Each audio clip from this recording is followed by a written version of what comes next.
Good morning! I'm kidding. Alright, so happy Monday, everyone. I hope everyone had a great weekend. I hope everyone had a great weekend. Alright, so today, actually, I'm going to talk about, well, I don't know how I'm going to title the thing, because it's regarding a question that someone asked me on my website, and it was regarding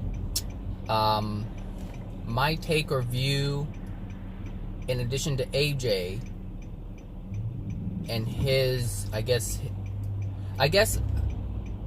the person was asking what do I think my take is on AJ's view of the Course in Miracles. And for those of you who don't know what the Course in Miracles is, it's a huge book. It's big. It's bigger than the Bible. And it's I think I only got to the second. No. I think I was stuck in the first chapter.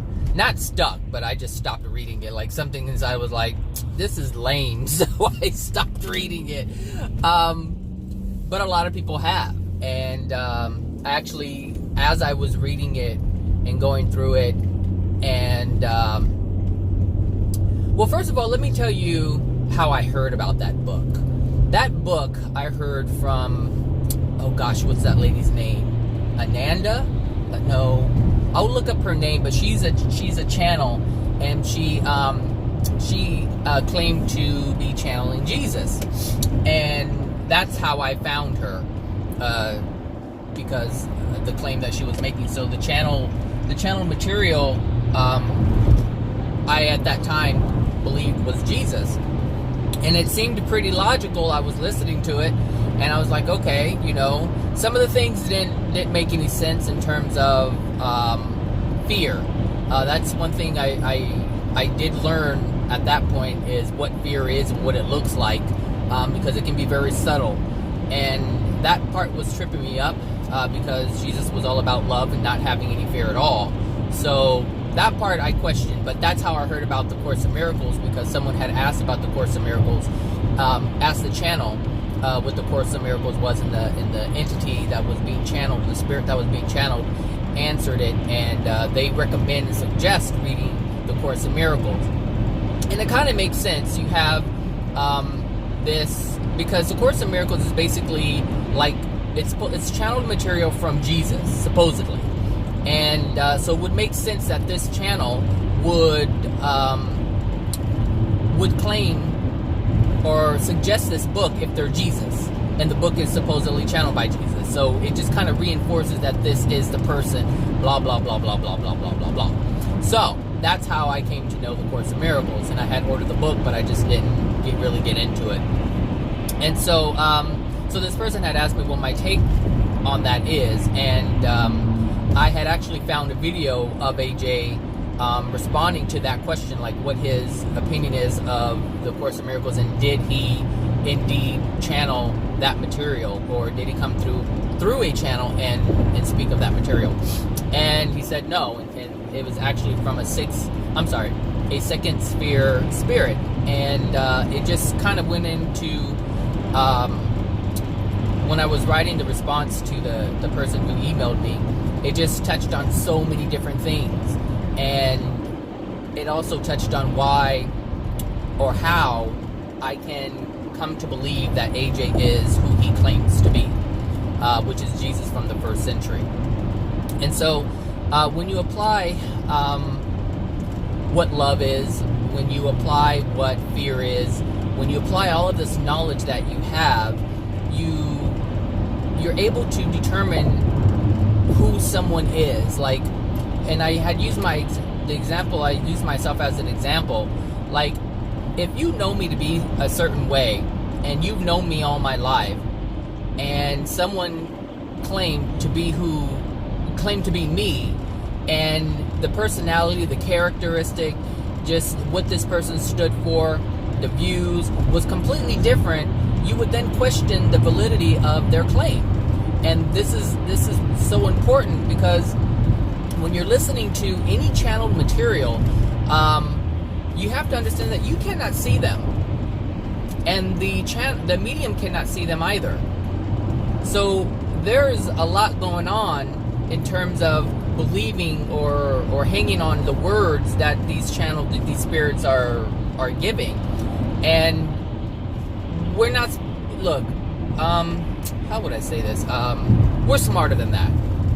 We may be in a physical body, but we are still souls just like the other spirits are. We have the same soul. We have a spirit body just like they do.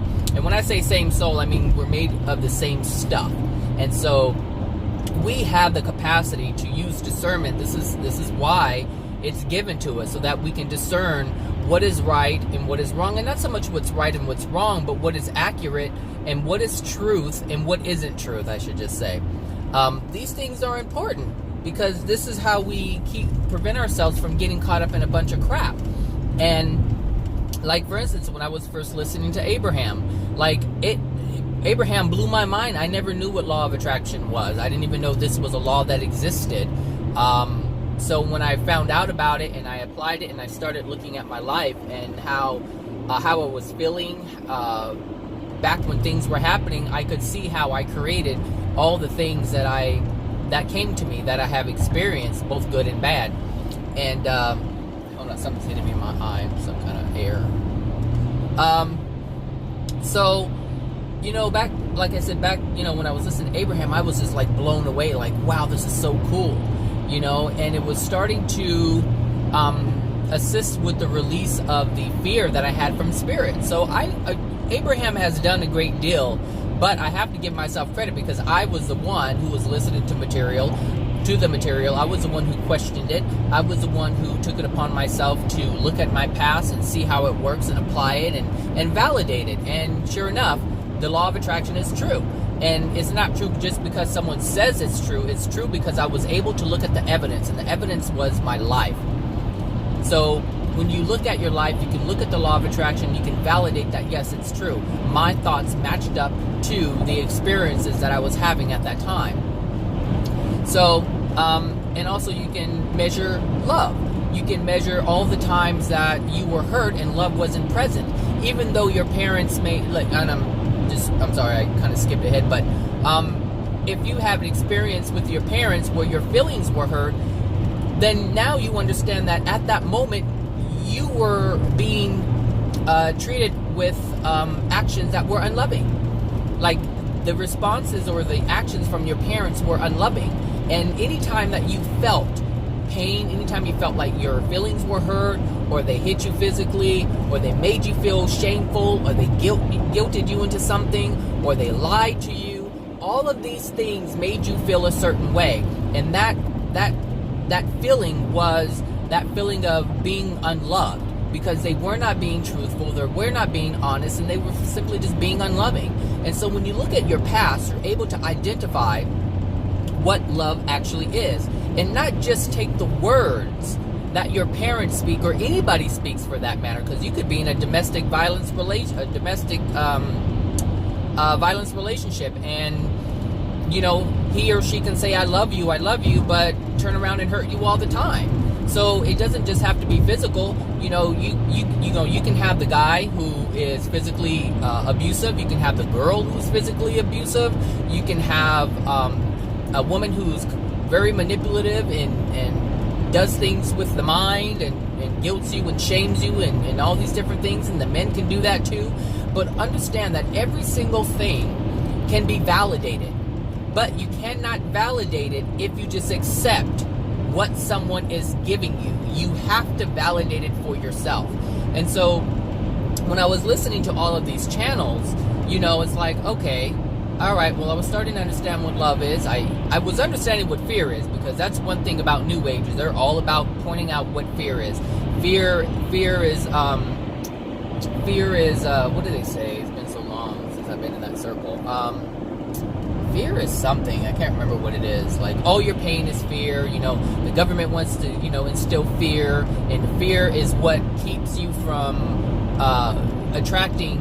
Yeah, that's it. Fear is what prevents you from attracting your abundance. That's what it is.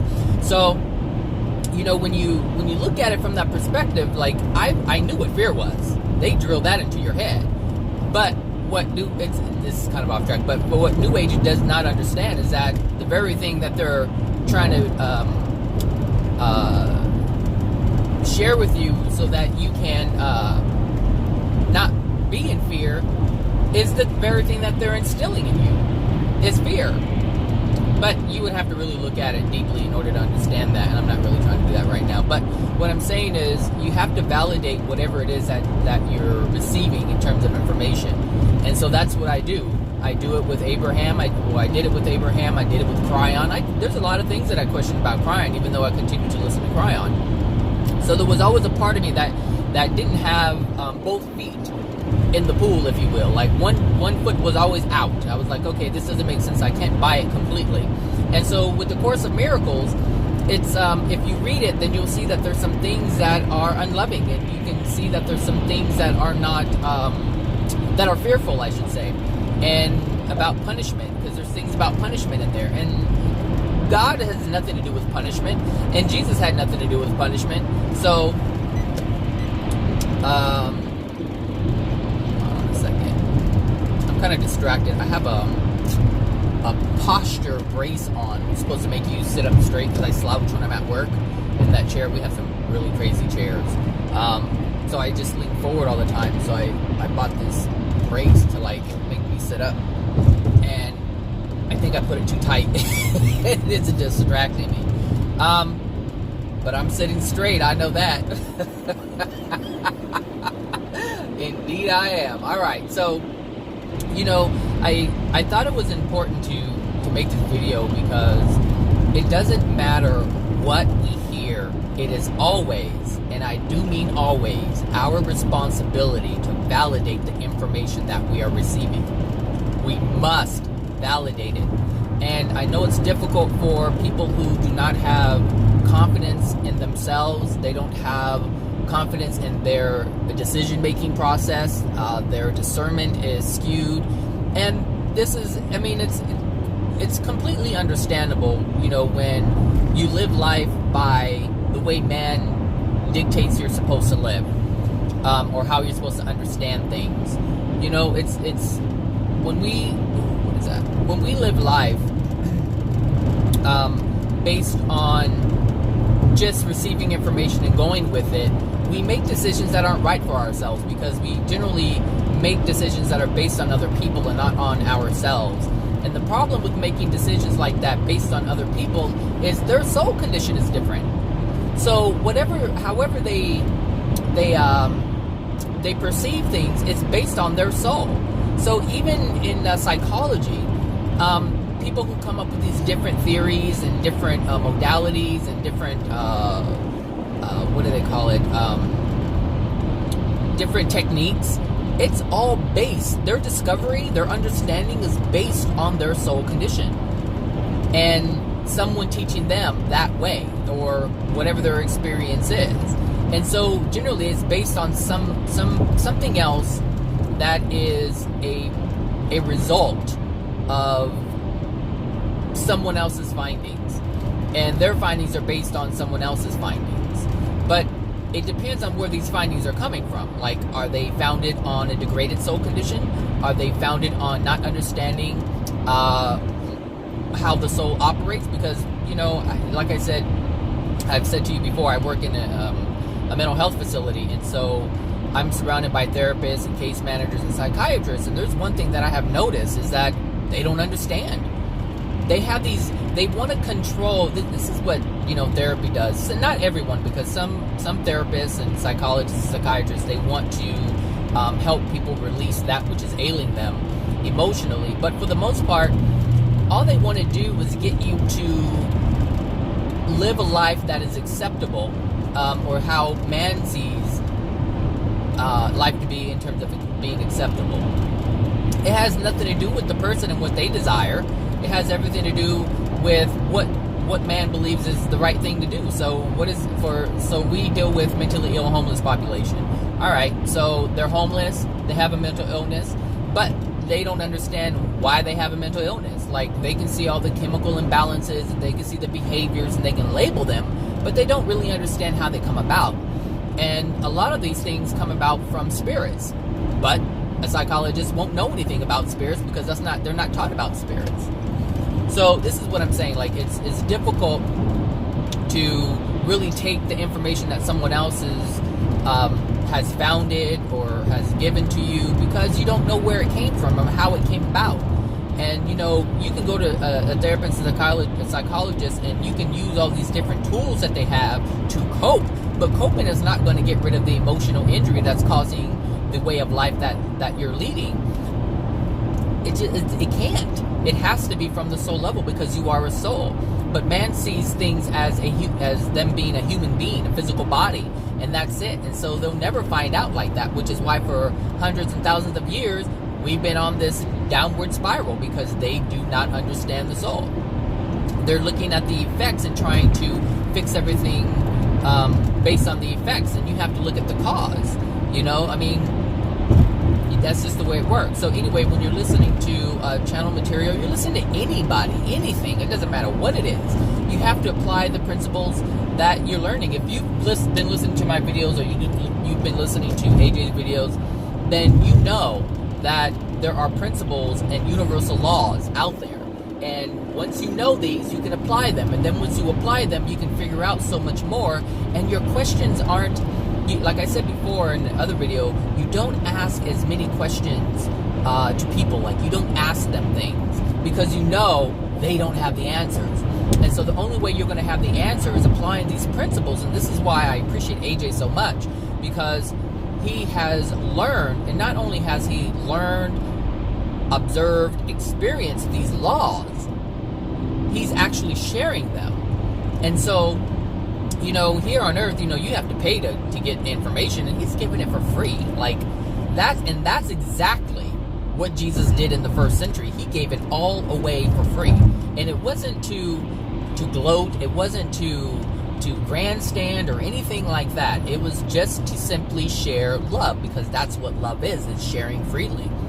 And this is what he does. And so when you look at all these other channels who are claiming to be Jesus, you have to subscribe to, their monthly thing.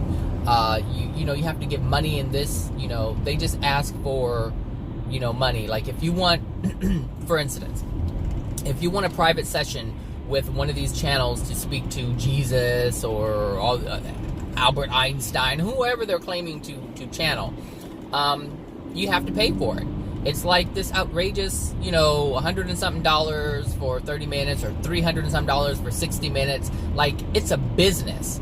And if you know anything about Jesus, then you know that there's no way he would ever charge to communicate and answer a few questions.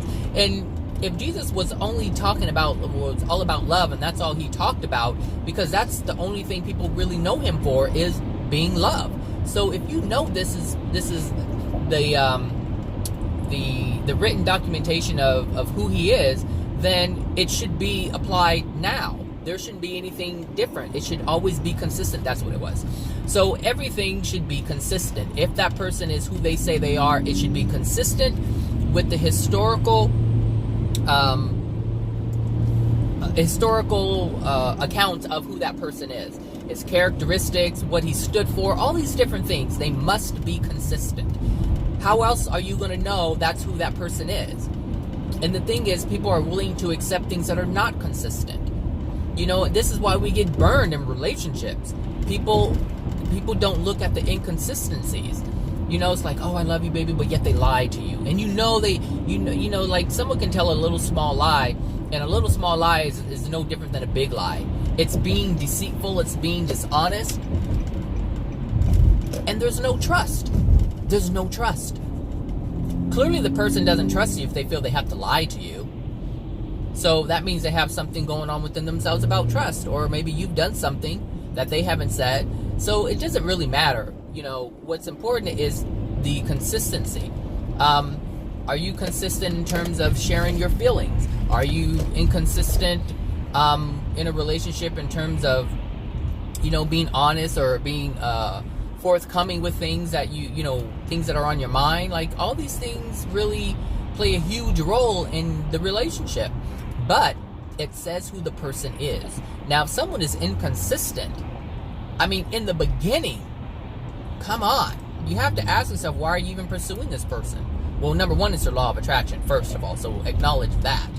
But I mean, when you look at, like, in terms of consistency, if someone is not consistent, or they're consistently lying, if they are consistently lying, then that's a sign, you know. But, you know, if they're not consistent in terms of telling the truth, you need to question that and ask yourself, first of all, why are you attracting this person? That's the first number one thing to see, is why are you attracting this person? If you attract someone who is deceitful, or, you know, they're this or that, the other, it doesn't matter what it is, you need to ask yourself, why are you attracting this? Then you have to look at the person and say, and ask yourself, do you even want to be involved with this? And the thing is, if you care about your soul condition, and your experience, the answer is going to be no. You don't want to have anything to do with that person, because you recognize that it's not loving, and it's not something that you stand for, and it's not something that you really want to engage in. But if you don't know, if you're not aware of this, then you will just be in a relationship willy-nilly, and you won't think anything of it. And just to add to that, it's not all about you not caring, but it is you not caring. You're just unaware that you don't care. So I just want to put that in there, because it's not like you some people purposely just don't give a heck. But there are people who are just simply blind, and they don't know, they don't understand, and so they don't care about their soul, but they don't even know they don't care about their soul. So, you know, you can look at it from two different perspectives on that, or I should say, there's many reasons why someone would not care about themselves, you know. So yeah, the Course in Miracles, AJ did say that it was channeled by a second sphere spirit, and when you read the material and you know what love is and what fear is, you can see that's true.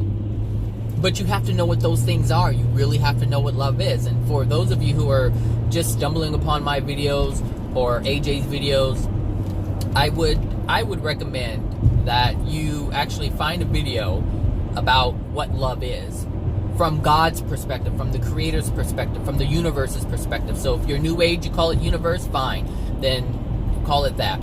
But the Creator, God, universe, it's going to be all the same until it's not the same anymore. Meaning, you're going to have to believe it or see it from that perspective in order for you to touch issues with the word God, or that there is a God, a being, or the Creator. So I understand that you will have to see it in a different light before you can see it in another light. So before you can understand the truth of it, you're going to have to understand it from the lack of truth that you hold. And I'm not saying that as a dig, I'm just saying it, I'm just putting it out there. So, but you'll understand it at some point, but only if you investigate it. If you don't investigate it, then you'll continue to call it the universe when it's not the universe. The universe was created. Everything is created. Like everything that we create, like we are, he was kind of mentioning that in one video, I remember. But I was thinking about it myself, actually. It's really interesting, you know, the things that come to me, you know, it's like, okay, it makes sense, and I'll say it, and then later on, I'll get like a validating video, and it cracks me up. I was like, I was just thinking about this, or I just talked about this. And sometimes I don't remember hearing it from AJ. It's just coming from me, and then all of a sudden, it's like, it's there, you know. So anyway, what I was going to say is what was I going to say? What was I going to say? Well, while I'm thinking about that, let me get some coffee.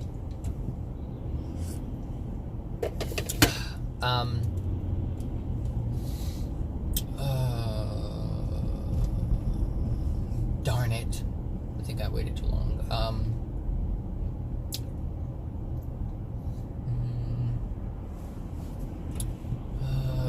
This brace is really throwing me off. It hurts. I gotta loosen this thing up. I feel like, I don't know if you watch Maze Runner, that guy who's wearing that leather strap on his chest or whatever. I'm not sure what it's used for, maybe to hold knives, I don't know. But that's what it reminds me of that. So, oh, that's what it was. So we are, how we create. One of the questions that, I just posted a video, and it's, where do you think God comes from?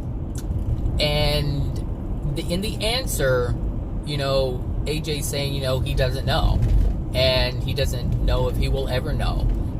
He's not saying it's not possible, but he's saying at this point in time, it would probably take millions and millions of years, even if it were possible. But the thing is, he was saying, he goes, the most important thing is in his opinion, is to experience God, because we can't really know where God comes from. We haven't met God, but we can see the evidence of the Creator. And how we can see the evidence, how we can even come to even have that concept, is we create. We create. So if we create something, and out of that action there is a thing, that means that we are intelligent beings. And being that we are intelligent beings, we are able to create all kinds of things. Cars, money, houses. We can create organizations, structures, laws, all of these things that we can do as an intelligent human being, as a soul. So that would suggest that someone created us, because someone had to create us and everything and all the materials that we use to create. So we don't create just out of thin air. Like, there's things that we use in order to help manifest the things that we have within our soul, our desires, the thoughts, and the designs, and everything. It's coming from with us, but we're using matter. So that is showing us that there is an intelligent being who also created us, because we are an intelligent being who creates things. Does that make sense? So there's evidence that yes, there is a creator, because we are creators. So to say we are not this this energy in the universe, this universal energy, just scattered all over the place. No, we are an intelligent being. All of us are in our souls. And so that leads us to believe that there is a creator just like us, just more superior than us. And so you can validate these things, but you have to look at the evidence, not just believe what people say. If someone says, oh, we're source energy, well, what does that mean? What does that mean, source energy? And then what happens is people start defining it, what source energy is. And we may have a spark of that source energy within our soul, but that doesn't mean that we are source energy. I mean, when we design something, it has a part of who we are, the creative part of who we are, but it isn't us. Does that make sense? Like artificial intelligence, it has a limitation, and it has limitations because it is not as superior as we are, and it will never have that. It will never have feelings. It can make decisions. It can use a whole bunch of algorithms to make logical decisions, but it will never have feelings. And so it will never be us. Does that make sense? So you can see there's evidence, of the system that is in place, or the what how would I call that? There's evidence of that design, the structure. I guess the structure of creation. There's a structure for creation, but there has to be intelligent design. There has to be intelligence in order to have an intelligent design. And so if we look at a dog or a cat or any other animal, they cannot do what we do. They cannot do what we do because they are not as intelligent as we are. And so we cannot do what God does because we are not as intelligent as God is. And so if you look at the structure and how everything is set up, absolutely there's evidence that there is a creator. So for all the people who are new age and you want to think that everything is energy, that's fine. But there are a lot of things that you will never ever discover because that's not the truth that you hold. You can only go so far with falsehoods. It can only take you so far. But you will run into hiccups. You'll run into a wall at some point until you have the truth. And that truth will then allow you to go even further. And then there's more truth to be had. And so you have to be open to it. But in order to be open to it, you have to have humility. Like, you have to be able to say, I don't hold all the answers, but I want to know what they are. And I'm willing to receive them, whatever they are. Meaning, I'm willing to receive them even if they're outside of my current belief system. And that's what I had to do. I had to, and I really didn't have, before I knew about all this stuff, yeah, I thought I just knew what I knew. And most people do. You learn what you learn, you know what you know. But on this journey, I started to realize that I had to stop doing that. I had to release the idea that I knew everything, or I knew what I knew to be true. I had to give that up. I had to allow myself to,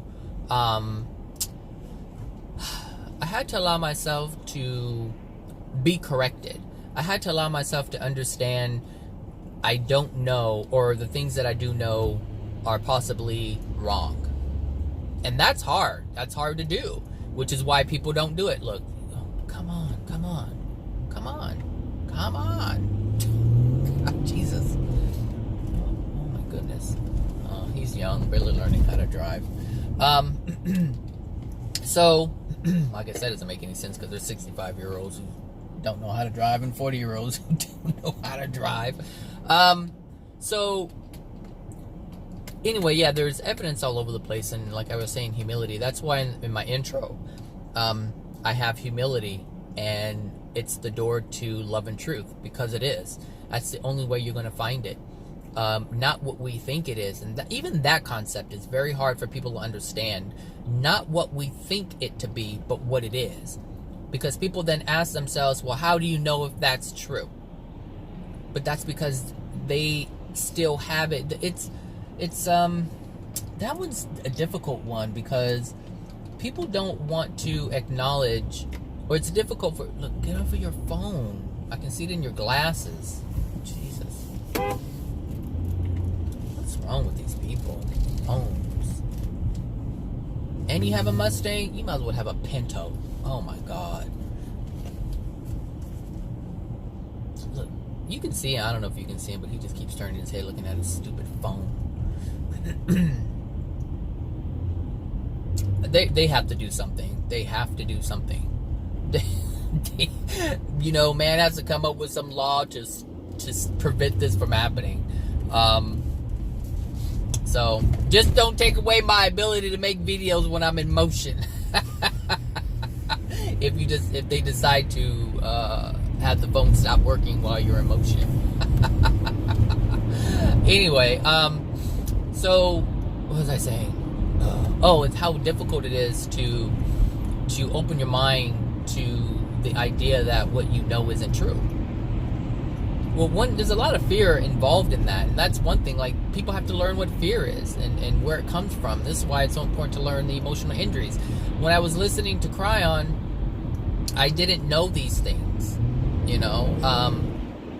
when I was listening to Abraham Hicks, I didn't know these things. I didn't know humility like I know it today. If someone says be humble, like, that means shit. Like, when someone says, you have to be humble, that means nothing. It means absolutely nothing. One, because the way people understand it to be, come on, let's get it together, people. It's morning time. Ooh, all these people look so uncertain. I'm serious. Like, these people who merge and take 24 hours to do so. When you look, when I drive by and look at them, they look so uncertain. Oh my gosh. I'm like, what's in that soul of yours? Woo! My gosh. Oh my. Uncertainty is awful. That's an awful feeling. Come on, Moses, help me out here. Split the seas. Humility. People think to be humble is to not say anything, to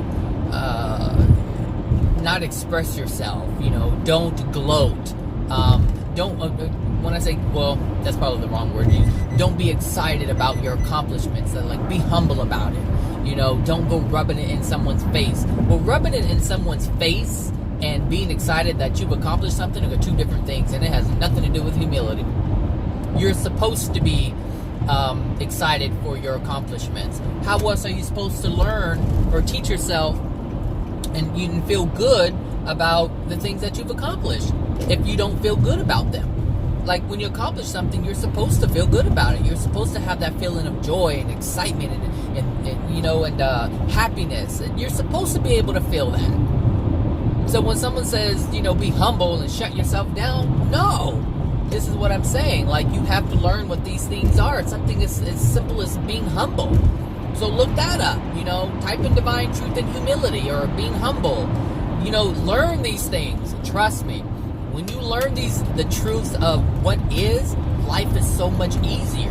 That's how I'm able to discern so easily and rapidly. Like, I don't have to ponder over things for so long because the answer is right there. Like, when someone says something to me, I automatically know why they're saying it. I know if it's coming from the place they even believe it's coming from. Like, I have conversations with people and they really believe it's coming from, they believe themselves and why they're saying it. And they don't even know the real reason why they're saying it. That is amazing. So if you have that, be grateful for it. If you don't have it, learn these principles that allow you to do that.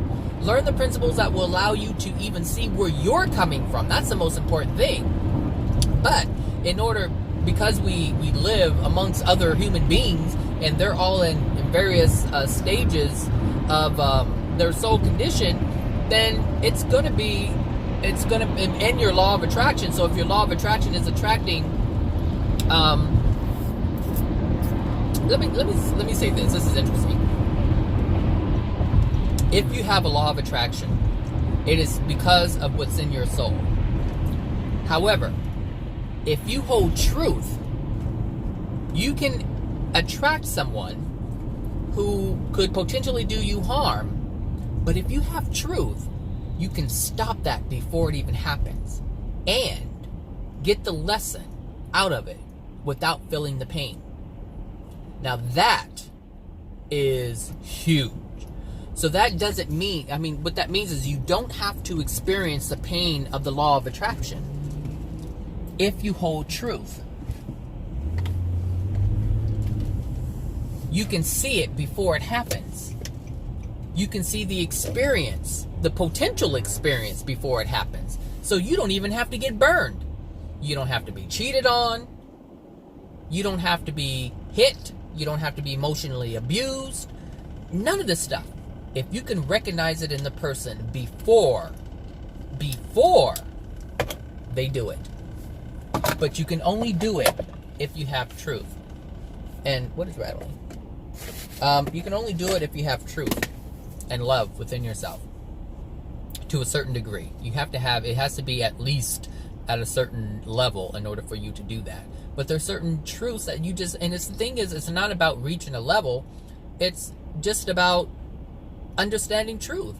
Like, I haven't done a whole lot of emotional injury work, like releasing the emotions. I haven't done a lot of that.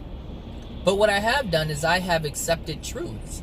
I have humbled myself enough to accept that what I held before, what I understood before, wasn't it. And I think partly it was easier for me because I really didn't have a religion. I didn't have a faith. So I wasn't tied to, a doctrine. I wasn't tied to New Age. Like, all this stuff was just, to me, it was just fun stuff. That's it. Fun stuff. New Age stuff, it was fun. The aliens, it was fun. Cryon, it was fun. Abraham, it was fun. All this stuff was fun. But I did not hold it as a faith. And that's why I believe it was so easy for me, is because I wasn't tied to something. And a lot of people are tied to something. They are tied to their New Age beliefs. They are tied to their Christianity. They are tied to their Catholicism. They're tied to their whatever it is that their Buddha stuff. Buddhism, I guess it's called. I don't know. But people are tied to it, and it's hard for them to let that go because they base their life off of those teachings and off of that information. And I didn't. And so it's almost like why Jesus was able to be Jesus. Jesus was able to be Jesus, or what we know of Jesus, because he didn't have something that the rest of us had. He didn't have the emotional injuries from our parents, even though he wasn't, there wasn't no immaculate conception. But he was born from his mother, but he didn't have the transference of those emotional injuries from his parents into his soul, which allowed him to have a free will choice without having that pull towards the other direction. So he was like right in the middle, without anything degraded in his soul, that allowed him to have the same free will choice that Adam and Eve had. Because when Adam and Eve had, or Amon and Aban had, when they were first created, they didn't have any emotional injuries, because they were just created from the Creator, like that, boom. So they didn't have anything negative within their soul. And so they had free will choice to make a decision this way or that way. But there wasn't anything pulling them this way or that way other than their desire. And so with Jesus, he had that same opportunity. He had the same opportunity that Amon and Aman had. And he used it in a way that was different than Amon and Aman. And that's how he came to be what we know today, or who we know today. Jesus. And what he learned and what he was trying to teach. He figured out something that Adam and Eve couldn't figure out. But Jesus also had an advantage. He had history to look at. He was able to see, and this is something that Amon and Aman did not have, because there was no one before them. So they didn't have the historical data to weigh in on their decision making. No, they didn't have that at all. So they were the first ones. So I know, so Jesus had more of an advantage, because here he came in. I mean, it was kind of, it depends on how you look at it. I'm saying advantage because Adam and Eve didn't have anyone before them, so it was more difficult for them to make the right decision for themselves, because they didn't know really what was right and was wrong. They didn't know the consequences. But if they were to have made different decisions and went more towards accepting God's gift that he was offering, which was love, and to accept divine love from God, if they would have made that decision, there wasn't anyone to murder them for doing it. Whereas Jesus had an advantage, because he had historical data to look back on, but he also had the degraded soul conditions surrounding him, which led to the potential of his death, and he chose that. That's what he had chose. And there's a video on my thing, if you want to know why he decided to end his life like that, or allow others to take his life, because there was and part of it he regrets that.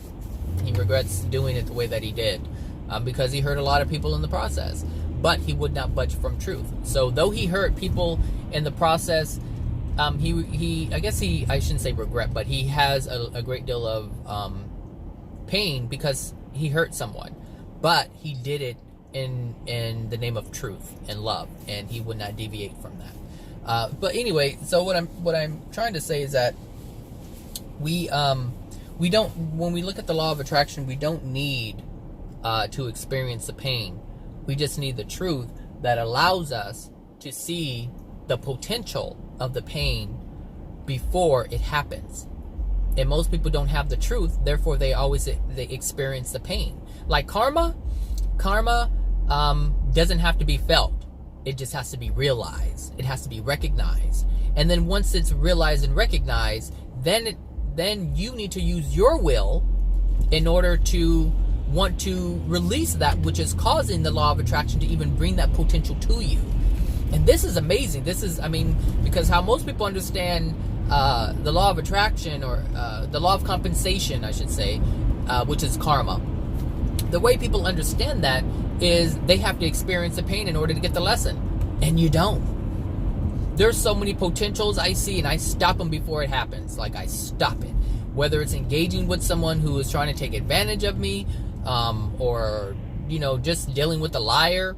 Like, I can't stop the universe from bringing me these people, but What I can stop is the interaction, the potential pain from the interaction of that law of attraction.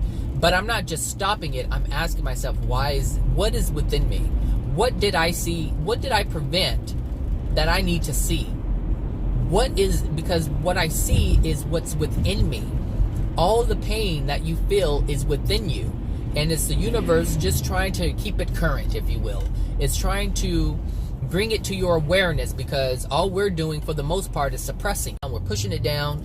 And so the whole goal is to get rid of it, but you can't get rid of it if you forget about it. And so the law of attraction is trying to keep it relevant. It's trying to keep it current so that you do acknowledge it and get rid of it.